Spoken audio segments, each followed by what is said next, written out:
I'm not using the video because we're having some network issues. Okay, sir. Okay, Uh, sir.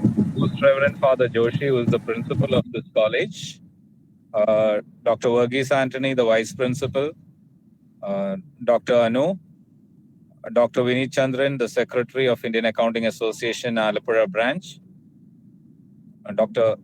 Anthony Joseph, the president of the Accounting Association, Alapura branch, all distinguished delegates, ladies and gentlemen, a very good evening to all of you. First of all, I congratulate Christajodi College and Indian Accounting Association, of which I am also a part, for having taken up this initiative to host this event on research, which is continuously being hosted across the country on different themes on from different angles. So, congratulations to Christajodi College. And also, I congratulate and compliment all the participants from across the country who have joined for this particular program. This the ball has been rolled out in terms of the inauguration, and now we are trying to look at the first part of research, that is identification of a research problem. Now, I'll just draw your attention to what was happening in terms of research 30 years back, 50 years back, or 100 years back, or even before that. Understand that at one point of time, India was a hub for higher learning.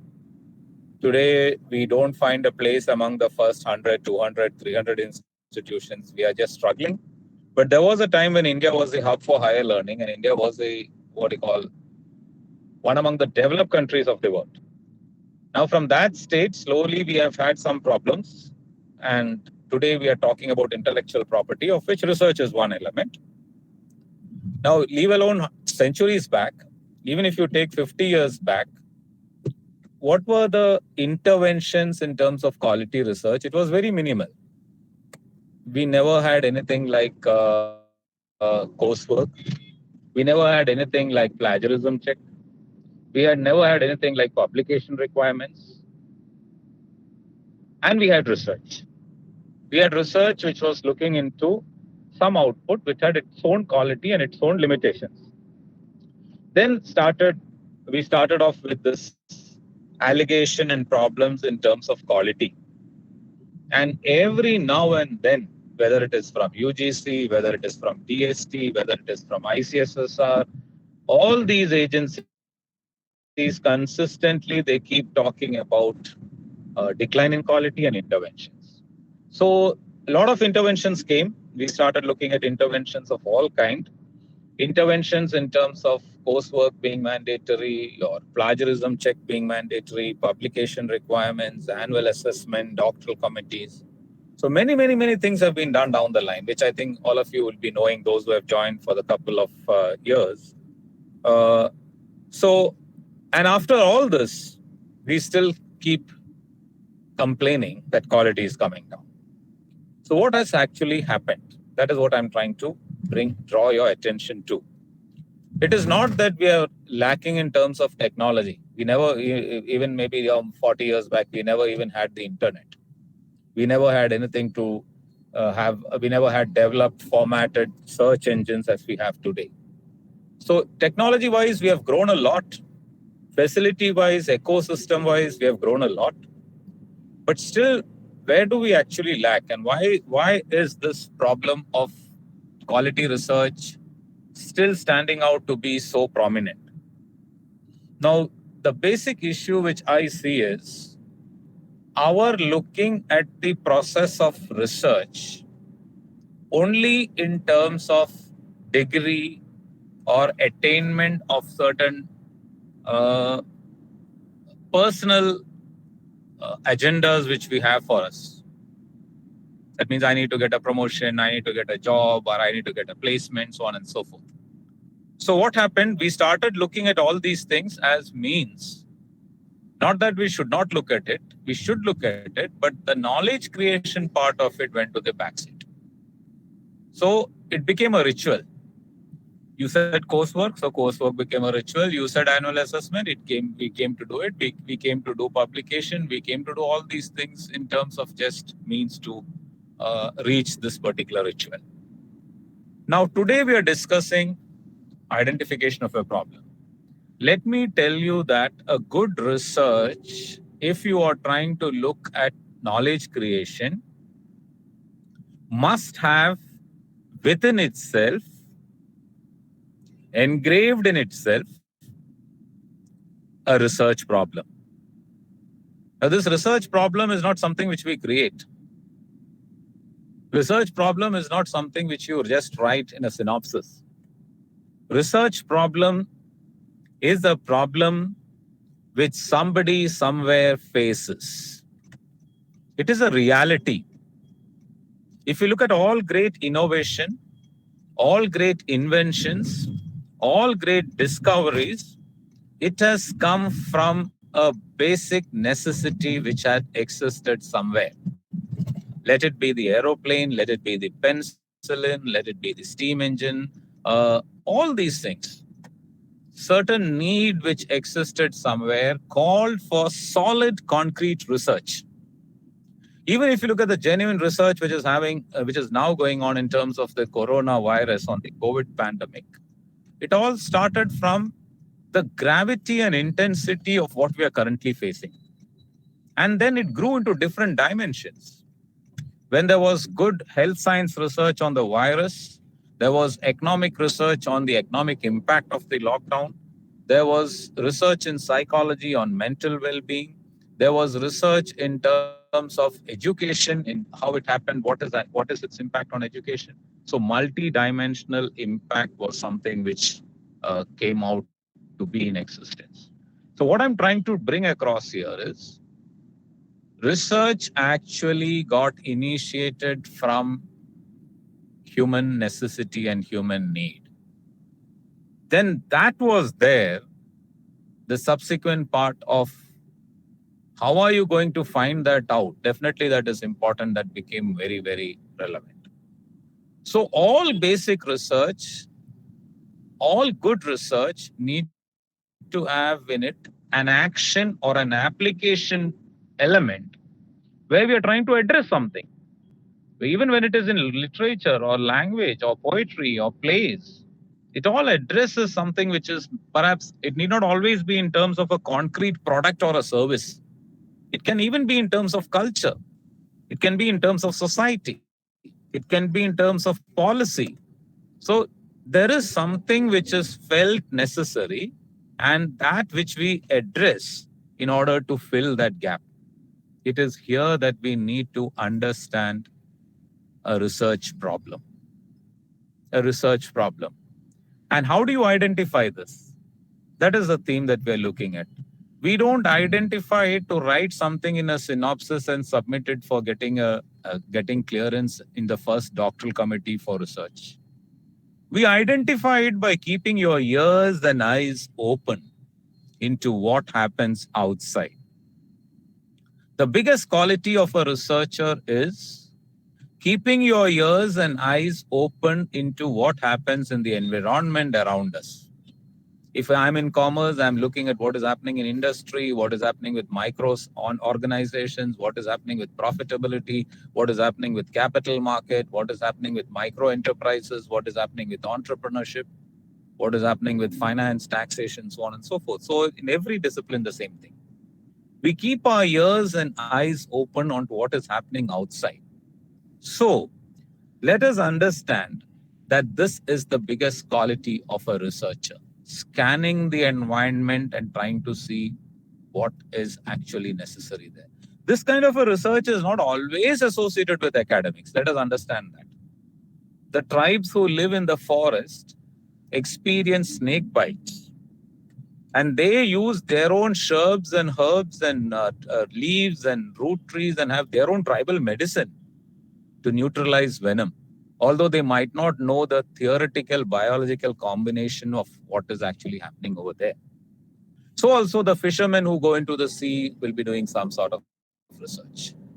But as academicians, when we do research, the basic difference between the research that is done just only to meet or solve a problem and the research which need to have a theoretical integration is we also have the theories associated with it.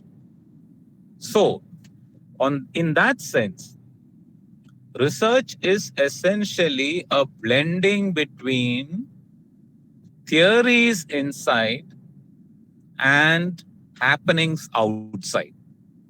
That means whatever be the academics in which we are, the discipline, the domain in which we are, there are some basic theories associated with that.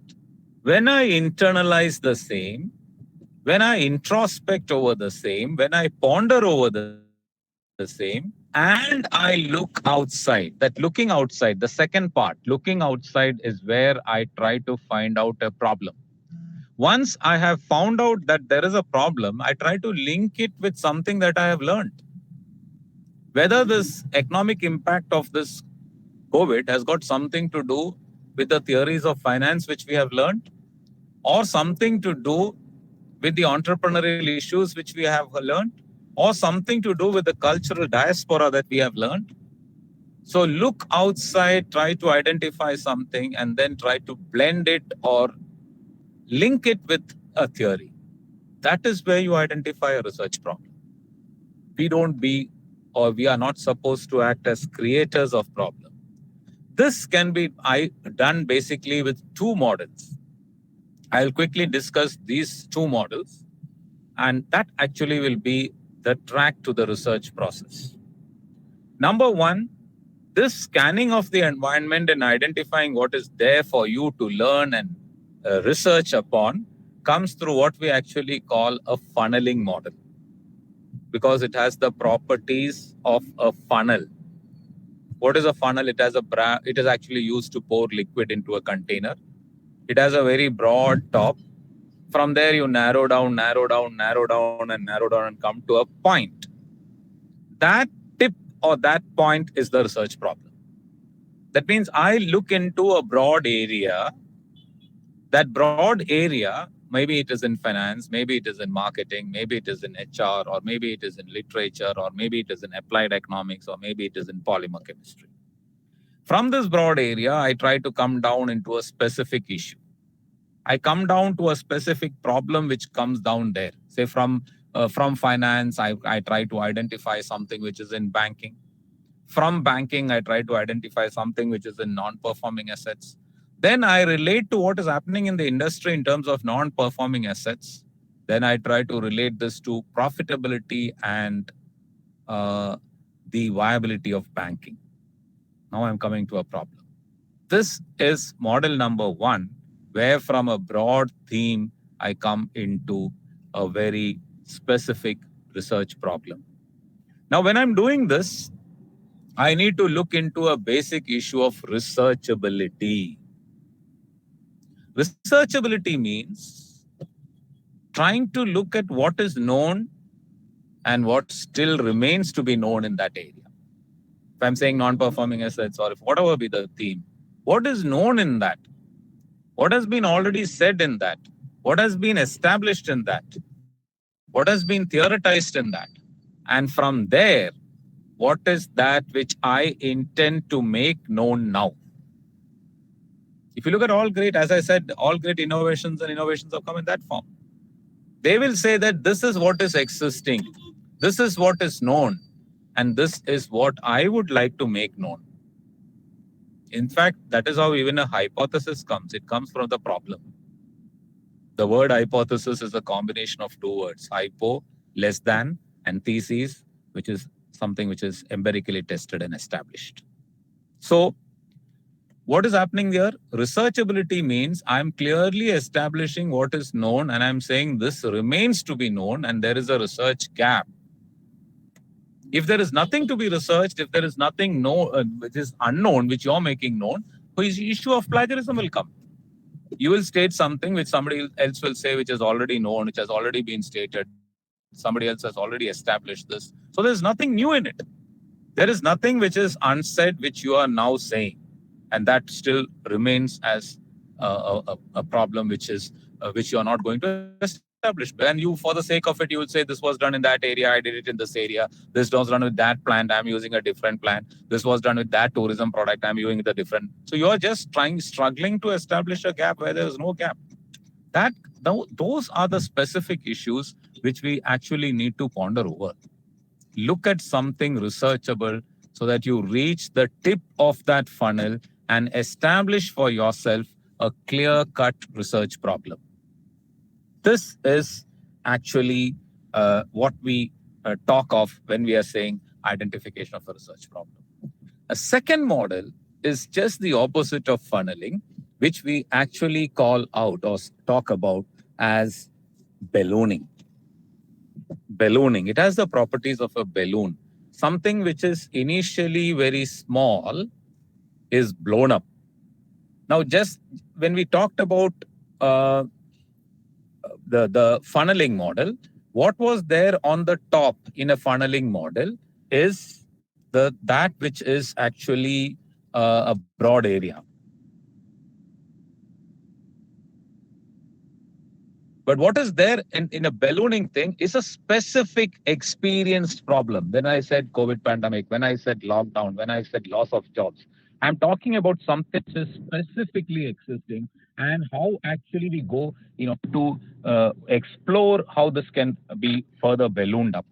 So I look at a specific issue which has been reported, which has been observed, which is well understood, and which can actually have implications in a particular context. Then what am I doing?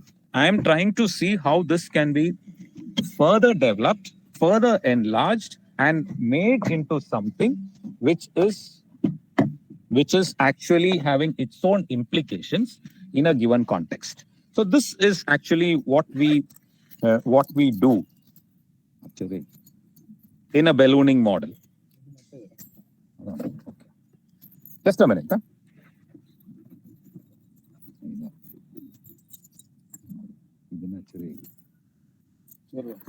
Yeah. So this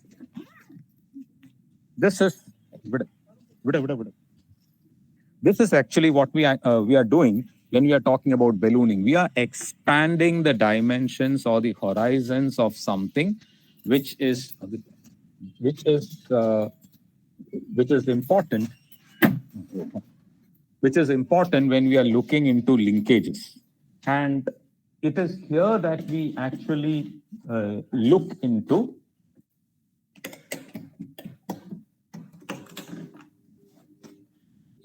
it is here that we actually look into what actually is done in terms of good research. So either through ballooning or through a model of funneling, we need to arrive at what actually is to be researched upon. Now, we give a lot of importance to review of literature, analysis of data, presentation of the report. It's all good, it's necessary. But if you don't have with you a right problem, then whatever be the extent or whatever be the depth which you do your analysis, and then you find out, you create something, there will always be a question mark to that. Because this has not actually addressed a true problem or a real problem. So that is where identification of a research problem is very important. Once you have a research problem, all your might and strength in terms of looking at the literature, looking at the supportive processes, looking at the add-ons to that is well used and well integrated so that you arrive at the processes which towards the end will be created. Because it is an application, it is a solution, it is something new which is being experienced and which is being taken into account when you're looking at a particular context. So here, it is in fact a culture. It is in fact something which gives joy because I know I'm working on something which is existing. I'm working on something which is actually live. I'm not working on something which is in a format of being in a what you call a dead format. So on the other hand, if I'm just doing it for the sake of it, it is just for me, okay, this has opened, 1 year has gone, one DC has gone, one publication has come. Not that I'm not saying that you need not have publication. You need work for your publication, you need work for your promotion, all it's good. But I'm not just being satisfied by saying that, okay, step 1 is over, step 2 is over, step 3 is over, and now I have submitted and my degree is over. I got a degree. So I'm looking beyond that into something that is actually going to be beneficial in terms of its validity. And validity gets established when there is a beneficiary. So simply speaking, or to put it in very simple terms, research is essentially addressing just two questions. Number one, what is that you wanted to find out? Although we talk about research in a very glorified, very big way, it is true. But at the, what do you call, at the tip of it or at the root of it, there are only two questions. Number one is that it addresses question number one, what is that you wanted to find out? And number two is, how is that you found it out? What is that you wanted to find out is the problem, identifying the problem. How is that you found it out is your methodology, which you're going to address from tomorrow. But if you do not know what is that you're going to find out, then how is that you're going to find it out is going to be less relevant. So we need to understand what is that actually you're trying to find out. Get it very clear. This is what I'm going to find out. You look at all, I was referring to innovation. I've mentioned this in several occasions in the past also. When the steam engine was invented, or when the penicillin was invented, you look at the first antibiotic to the antibiotics of this day. Each one had a different strength and there was a value addition to that. Or when you look at the first flying aeroplane that was created, they looked at what is existing, birds were flying. From that theory, they created one. Then after that, an aeroplane, subsequent models, it changed, and then today you have your supersonic jet or whatever. Same with the ships and all kinds of innovations which were happening. What was there, know it well, understand it well, understand the theories associated, and then you come to that. This is not just true in scientific products also. It's true even in your concepts on banking, concepts on taxation, issues in social change, issues of entrepreneurial development. It all happens there. What is that you are trying to find out? Having a strong understanding of that will make the problem very, very focused. And this exercise is what actually strengthens your research, because I'm very clear in terms of my purpose. I used to relate research basically to medication. Medication in the sense that, suppose you have a headache. There is a problem now, just like a research problem, there is a problem now. Now, when we have a headache, we try to look at that headache from our own perspective. Okay, this could be because of heat, or this could be because of my strain. Let me take some rest, or let me have a tablet. I try to solve it. And when I'm not in a position to solve it, I consult a medical practitioner. Now, this medical practitioner is a practitioner who does research. He is starting from the first step of identifying the problem. He's asking some questions when you go to a medical practitioner. When did this start? What did you eat? Were you exposed to sun? Or some questions. So he's collecting data. Then from the data, he relates it to the theories which he has studied in medical science. Look at the linkage. He has got within him some theories that if the head is aching in this part, if it is after food, it could be because of migraine or whatever. Or if it is in this part, it could be because of tumor. Or if it is happening in this part of the head after at this point, with this intensity, it could be because of this. So he has some theories. That is why we cannot understand. But the person who knows those theories, he will understand that these are symptoms of this. And he will ask for some test also. Just like you do your ANOVA and you do your sample test and all that. He's also asking for that. He might ask for your BP, your cholesterol, your EEG. They are asking for some test. But then those tests are done. He's not just telling you the result and asking you to go, or giving you the results and giving the one-page analysis of the result. He tries to find out from that result why he's going back to the problem. He's using the right methodology to find out why that problem is existing. So he knows clearly that the problem is this.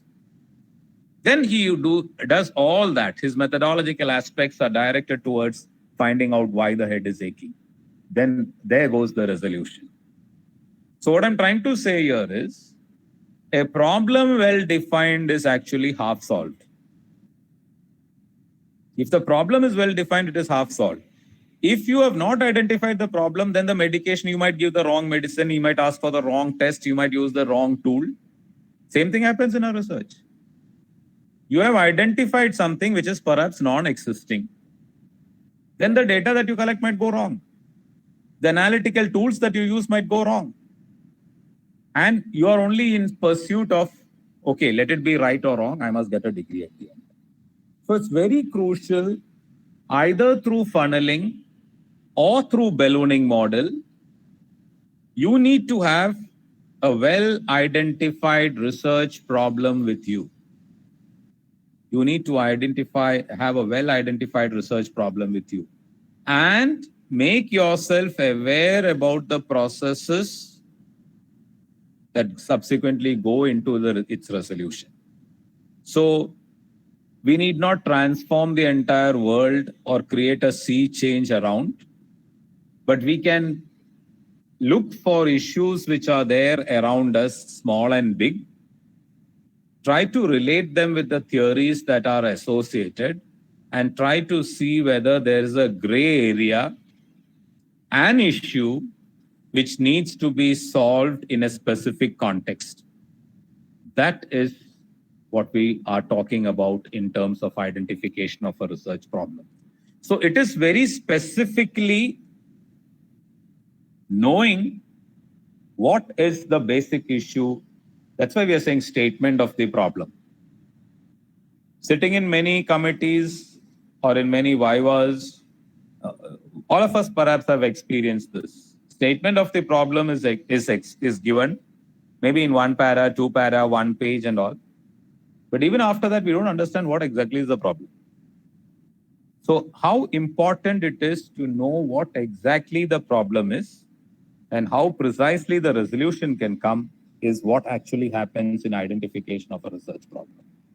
This is where we need to actually focus when we are talking about the very core, the very essence of research.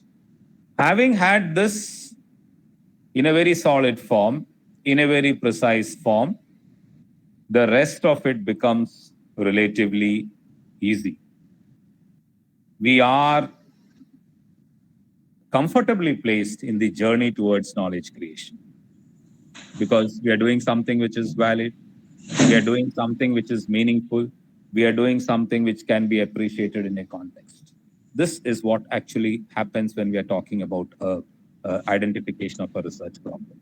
So as guides, as scholars, as researchers, develop these qualities of scanning the nature, the environment, the issues around us, and try to see whether all these or some of these or maybe one of these, even if it can be resolving one tiny small micro enterprise issue or one policy issue or one societal issue, if it is something which is capable of doing that, then research has got immense scope. Sky becomes the limit for a researcher in that case.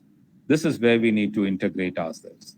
So I once again thank the organizers for having given me this opportunity. In terms of this particular theme, based on your presentation, if you have something, I can share on that. So any questions or anything which you have, we can take that up. Thank you so much for this opportunity. And now anything which you would like to share, we can do that now.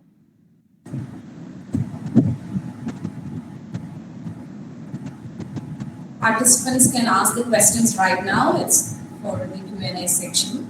So please. Sir, there is a question in the chat box. Can you please explain the ballooning model with an example again? Okay, sure. Ballooning model is very simple. In fact, I was indirectly talking about ballooning. See, ballooning, the starting point, you have something which is very small. Funneling, you have something which is very broad, and ultimately it comes to one point, which is the tip and the problem. Ballooning means we know some serious issue which has been, say, demonetization happened. I'm talking from the commerce or management perspective. And we are saying that demonetization has drastically affected maybe the MSME segment in villages. So this is a problem.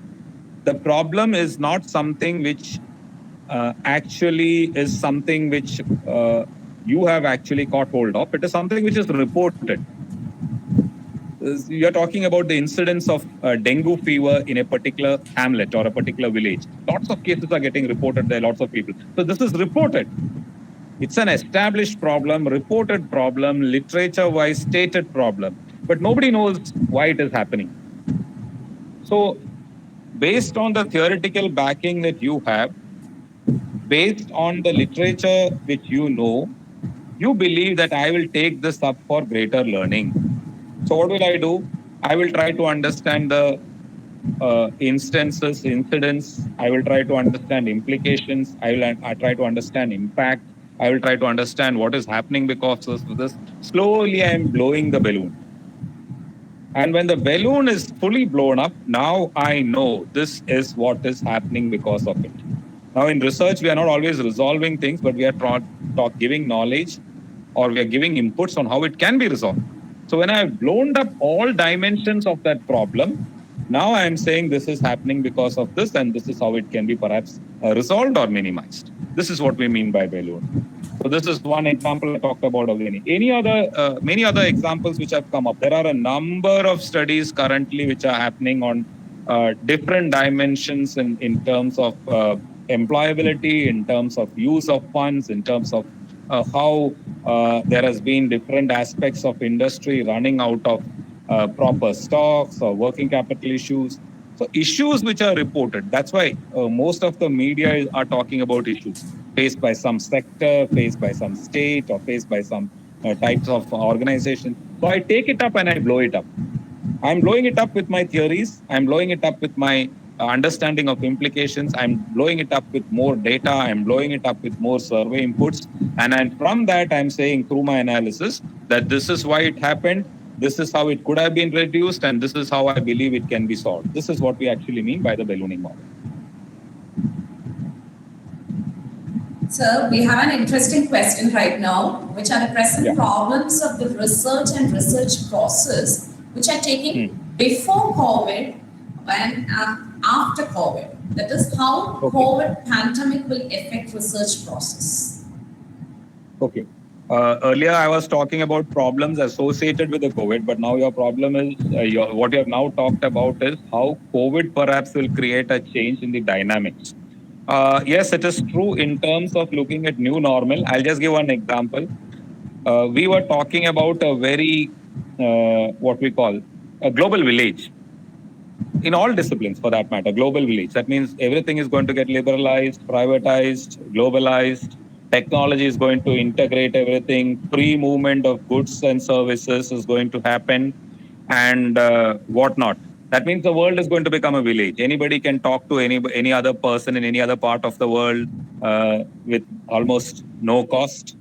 You can travel with very low cost. You can get goods in any other part of the world. So everything turning out to be something like a global village.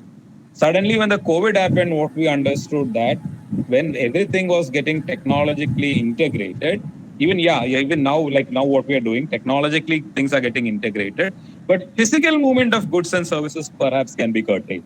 That's what Corona actually started teaching us. Physical movement of goods and services can get restrained. So now research, what happened in research in education? Okay, let us try and look at online learning. Let us try and look at e-commerce. Let us try and look at e-finance. Let us try and look at anytime, anywhere learning. Earlier, we thought it was only in e-commerce and e-business, but today we are talking about anytime, anywhere learning. You might have seen the UGC's document on blended learning. So maybe many of your courses, students can take from outside. They can learn from any institution. They can learn from anybody, any teacher, not essentially in your one institution. So anytime, anywhere services got integrated using technology. And there was a greater impetus on this. There was a greater anchoring on this. So that also created a research dynamics. Now let us see how we can have that.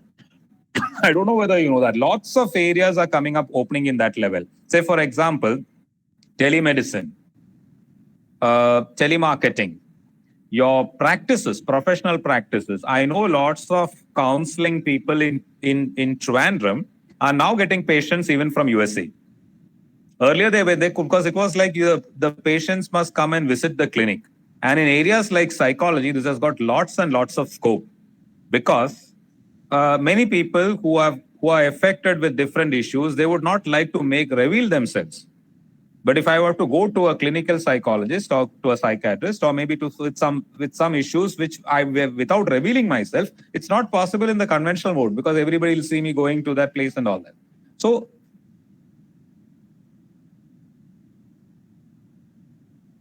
even that, these possibilities do exist. So what I'm trying to put across there is that there is lots of things which are turning out in the new model, and there are lots of challenges also. Lots of challenges, because if I'm not able to catch up with the technology, there are teachers who are going to become obsolete. There are physicians who are going to become obsolete. There are small traders who are going to become obsolete. There are even small retailers who are going to become obsolete. But at the same time, if you catch up with that, there are lots of things which are going to be of opportunity. So there is a transition on which we need to research upon the pace and the phases with which you can catch up under the new normal. So that is going to be the research dimension in whatever discipline you are.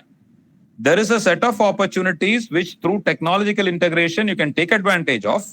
And there are a set of issues which will perhaps make you obsolete and get constrained. So this could be the answer to what you have asked. Thank you, sir. We have another question.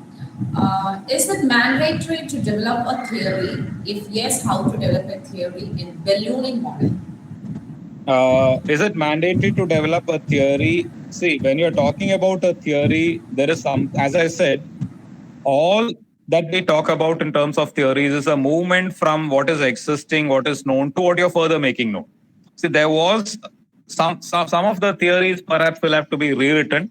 Some of the theories might have to be refined. Some of the theories might have to be seen in a new backdrop.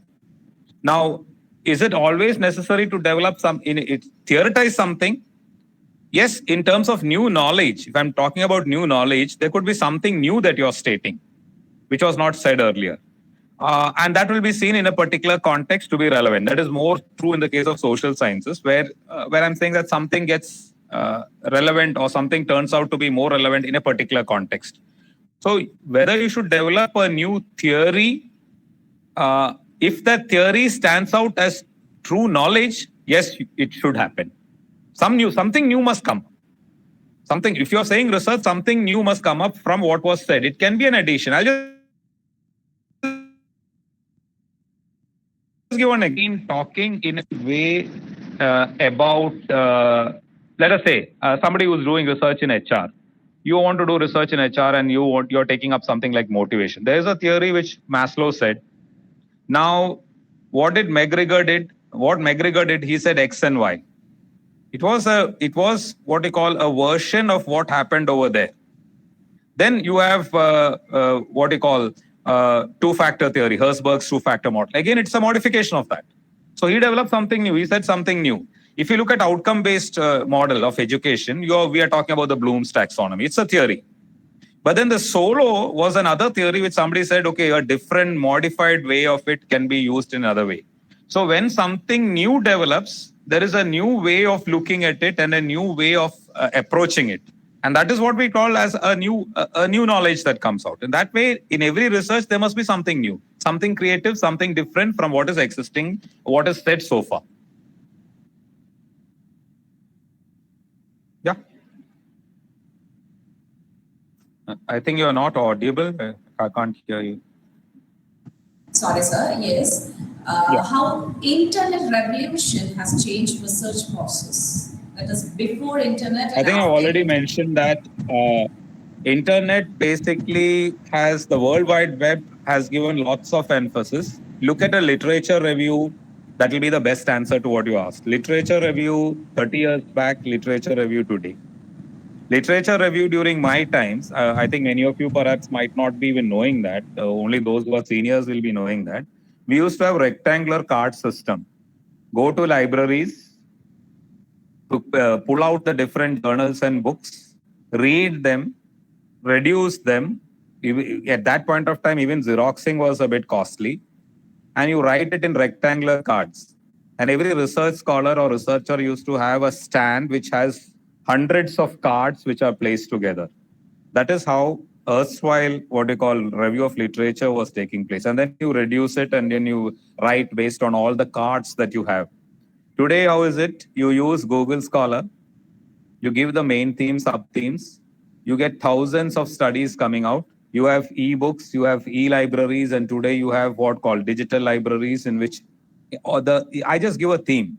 So what would have taken maybe 6 months or 1 year will happen in a few minutes now. I know where this work has been done across the world and which are the libraries in which the published material are available, where the reviews are available. So this is how internet has created a revolution. This is in terms of search of what is existing. Then again further, your analysis, all your analysis manually done. Now you're using softwares and doing that. All your processes which are going into linking with your interpretational part, it is done using your technology as well as the web-based databases which are there for that. For publication, you are using that. For your developing the support tools, you're doing that. So that way, information search and information gathering has become very easy. But then there's one important challenge which comes there. What is more important today is not information search and generation, because that was a time when that was very important. Your program now is being organized by the Indian Accounting Association. At one point of time, knowing how to journalize, knowing how to post, learning how to balance. In accounting, all this was important. Generating that information was important. Today, this is all taken care by technology. So what is now important is analyzing, inferring, interpreting, judging. This becomes more important. That is why we have lots of emphasis on artificial intelligence, robotics, data analytics, and all that. So the challenge today is not creating that information, but enabling the appropriate, wise use of that information. The challenge today of a teacher is not just giving information in the book, but the challenge of a teacher today is to empower the student to use that information in a given context. At one point of a time, it was just generating and creating information, but now it is wise application, analysis, judgment, and use of information. That is a skill that is required. So that is basically the technology infusion, or what the state of art technology has actually created. We have a question from Rahul, that is, we are talking about research, but it requires a lots of funds in terms of money. So due to this reason, some small companies are not able to do research for their products. What is your opinion about this condition and how they can overcome from this? See, now again, because let me tell you, we are talking about academic industry interface. Academics are spending heavily on research. And the points where research is needed, they are struggling for good research. But the problem is, somewhere down the line, industry is losing faith in academic research, and academic research is not linking itself with good industrial support. So what I'm trying to say here is, funding of research will come in terms of, funding will not be a constraint. There will be no paucity of funds if that funding is going to create research. You look at number of research proposals which are called for by different agencies, including World Bank, IMF, and all that. They still need good research, but they need research which is working on real life issues, which are working on real life problems. And if you're going to work on that, funds will come. If at all we are struggling for funds, it is basically because there is some doubt or some apprehension on what is going to be the quality or what is going to be the new knowledge that it is creating. If you believe that this is going, today you say that we are going to create a vaccine for COVID, or today we are going to talk about a new way of dealing with micro enterprises in a lockdown perspective, you will see funds flowing in. Absolutely no doubt. But if you're not quite sure about what are you actually doing and not what, then funding is going to be a constraint. So we have the last question. Which comes Yeah. first? Research questions or research objectives? Definitely, this is the research. Before this comes the research problem. From the research problem, we go to the objectives. And based on that, you have the questions. So primarily, it is the problem. From the problem should spring out the objectives. But objectives and questions perhaps can have a linkage. This question is asking me to create that objective. It can also be the other way. Because I have this objective, I have this question to ask. So they can have an interlinkage, but normally both has to actually emancipate from the problem. So beginning, you have the problem, then you have the objectives, and then from that you have the questions which come out of it. Thank you, sir. I guess that's it. Is there anyone who wants to ask a question or clarification? Please. So thank you so much. I hope you will all have a very good research experience in your own institutions, in your own environment, where you'll identify what you call researchable issues and work on live problems. Thank you.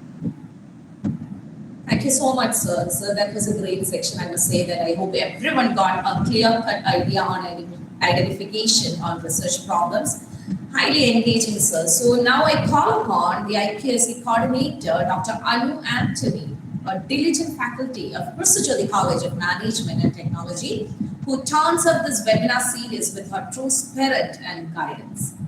Ma'am, I request you to present the certificate of appreciation to the keynote speaker of today's section, Dr. Gabriel Simon Patel.